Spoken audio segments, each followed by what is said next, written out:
Hola, soy Jaime García y traigo una verdad fundamental para tu vida.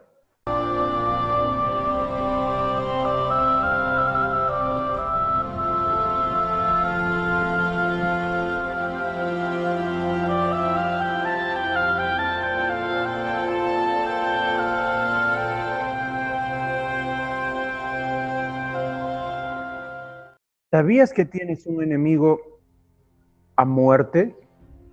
Ese enemigo te persigue. Ese enemigo vive dentro de ti. Ese enemigo quiere destruir tu vida. A decir verdad, es un monstruo que trata solamente de dañarte. Pero, ¿dónde vive? ¿Cómo se llama? Hoy lo vamos a ver. Esta lección es verdadera tragedia y hablaremos acerca de tu enemigo. Cuando hablamos de esta tragedia, nos estamos refiriendo nada menos que al pecado. Las personas muchas veces tienen conceptos erróneos acerca de lo que es pecado. Pero, ¿qué es el pecado? Muchos piensan que si otros lo cometen o hacen lo mismo, entonces no es pecado. Otros dicen, oye, pero mientras yo lo haga y me sienta bien, mi conciencia esté tranquila, entonces tampoco es pecado. La Biblia nos muestra que el pecado consiste en quebrantar la ley de Dios, en romper lo que Dios ha establecido para cada uno de nosotros. Vayamos a la Biblia. ¿Qué nos dice, por ejemplo, Romanos el capítulo 5, el versículo 13? Pues antes de la ley había pecado en el mundo, pero donde no hay ley no se inculpa de pecado. Ahora, ¿qué más nos dice la Biblia?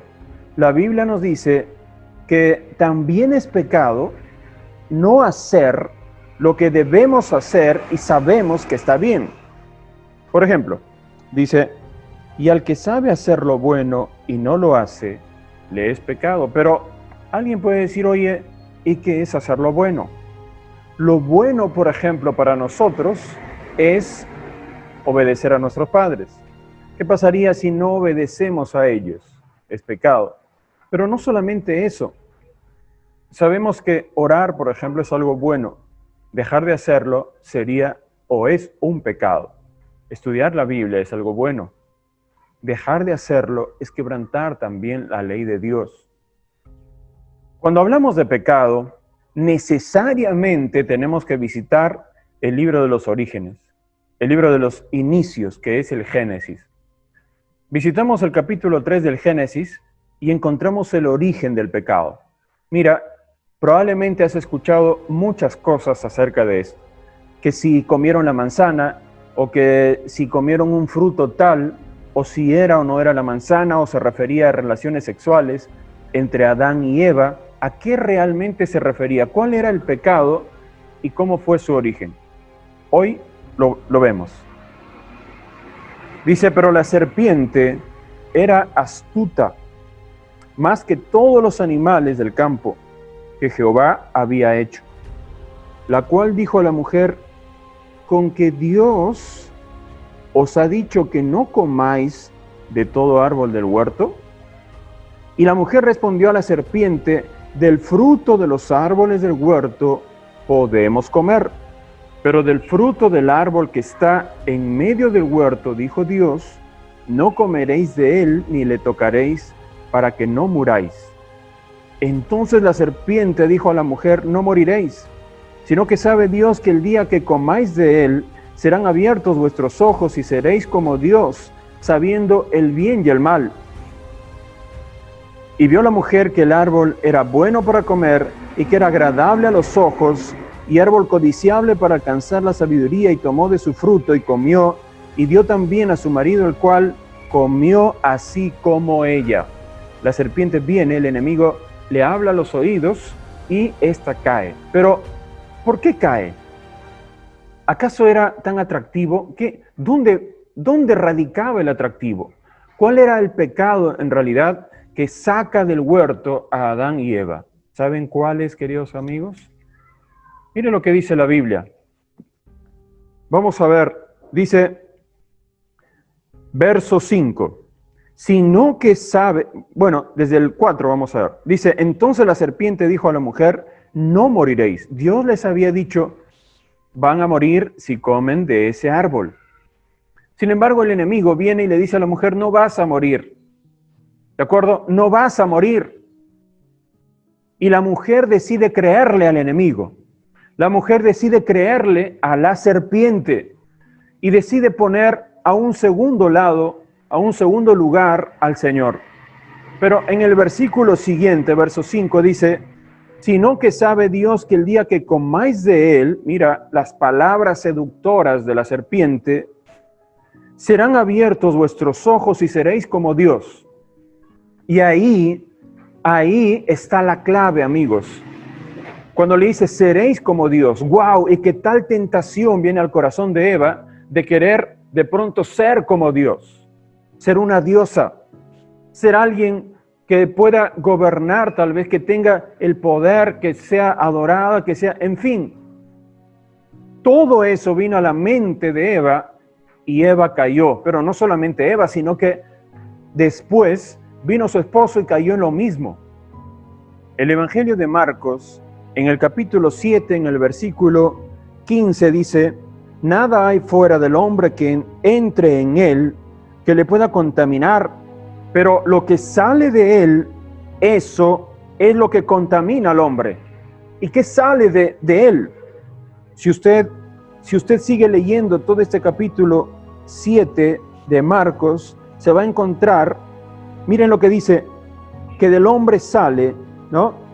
Porque de dentro del corazón de los hombres salen los malos pensamientos, los adulterios, las fornicaciones, los homicidios, los hurtos, las avaricias, las maldades, el engaño, la lascivia, la envidia, la maledicencia, insensatez, en fin.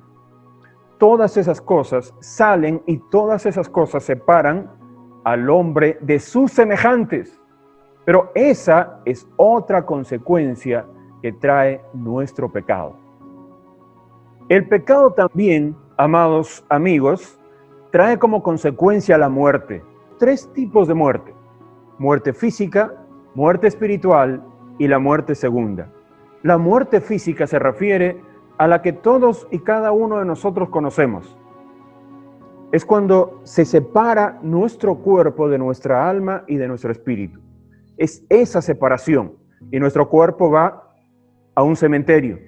Ahora, la muerte espiritual se refiere a la condición del hombre en pecado sin Cristo, sin haber sido justificado, sin haber sido restaurado espiritualmente, sin recibir a Cristo en su corazón. Y la muerte segunda es aquella muerte que van a recibir todas aquellas personas que no acepten a Cristo en su corazón. Una vez dado el juicio en el tiempo final, queridos amigos, esas personas, junto con Satanás y sus demonios, serán arrojados al lago del fuego. Ahora, tenemos entonces esos 3 tipos de muerte a consecuencia nada menos que del pecado. La muerte física, lo encontramos la referencia en Romanos 6:23. La muerte espiritual en Efesios capítulo 2, versículo 1.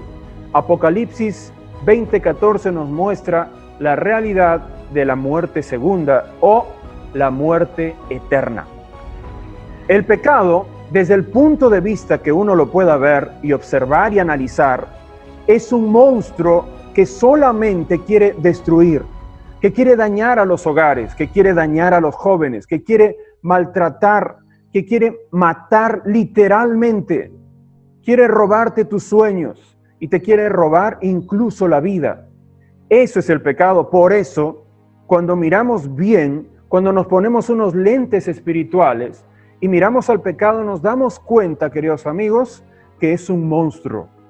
Ahora, pero si el pecado tiene todas esas características tan destructivas y que causa la muerte y varios tipos de muerte, la pregunta que surge es, ¿hay alguna solución para el pecado?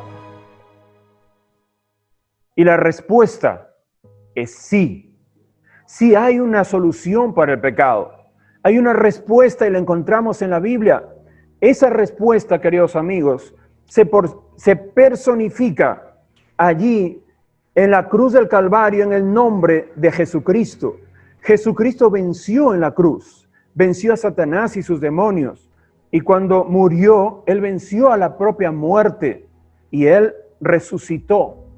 Con esa resurrección ganó entonces para nosotros una victoria eterna, amados amigos. Y esa victoria es también sobre el pecado.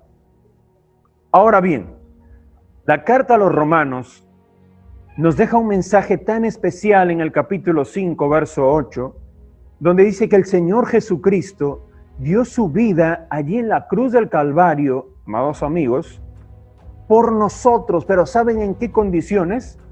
En que cuando Él mismo sabía en que nosotros aún éramos pecadores, cuando sabía que nosotros le íbamos a fallar, Él aún así entregó su vida, derramó su sangre en la cruz a nuestro favor. La cruz entonces nos menciona que allí se encuentra la solución para nuestros pecados. Pero, ¿qué dice la Biblia también allí en Hebreos? Hebreos el capítulo 10, el versículo 17 dice, añade, y nunca más me acordaré de sus pecados y transgresiones.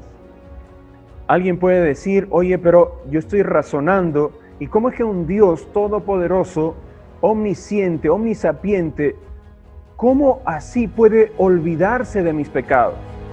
Probablemente no se olvide de tus pecados, pero ¿sabes qué, querido amigo? Ya no te va a condenar por esos pecados del pasado. Mira, el Señor Jesús vino para ganar una victoria a tu favor. Vino para darte la vida y la vida eterna, para salvarte justamente de esa muerte segunda, que también es la muerte eterna. Ahora, frente a esa condición, frente a esa realidad, hay dos cosas que tú podrías hacer. Ya sabes que el pecado tiene una solución, y la solución es Jesucristo. Entonces tú tienes dos caminos para tomar. El primero es aceptar la salvación de Jesucristo como el remedio contra el pecado, como el antídoto contra el pecado. El segundo camino que tú también puedes tomar es rechazar a Jesucristo y recibir por consecuencia también la muerte segunda y seguir en tus delitos y pecados. La pregunta para ti es, ¿cuál es tu decisión? ¿Recibir a Jesucristo o rechazarlo? En ti está esa decisión. Pero si tú quieres recibir a Cristo, hoy lo puedes hacer y te vamos a ayudar. Solo con una oración de salvación, tú puedes acercarte a Él, doblegar tu voluntad, rendir tu orgullo, rendir tu corazón por completo a aquel que dio hasta la última gota de su sangre por ti. ¿Quieres hacerlo? Dile conmigo esta oración de salvación. Allí donde estés, cierra tus ojos por un momento y dile conmigo, Señor Dios, en esta hora me arrepiento de mis pecados y te acepto, Señor Jesucristo, como mi Dios, como mi Señor, como mi único Salvador. Gracias, Dios.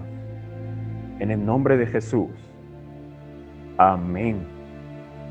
Si tú acabas de hacer esa oración, entonces tú eres un hijo de Dios desde este preciso momento.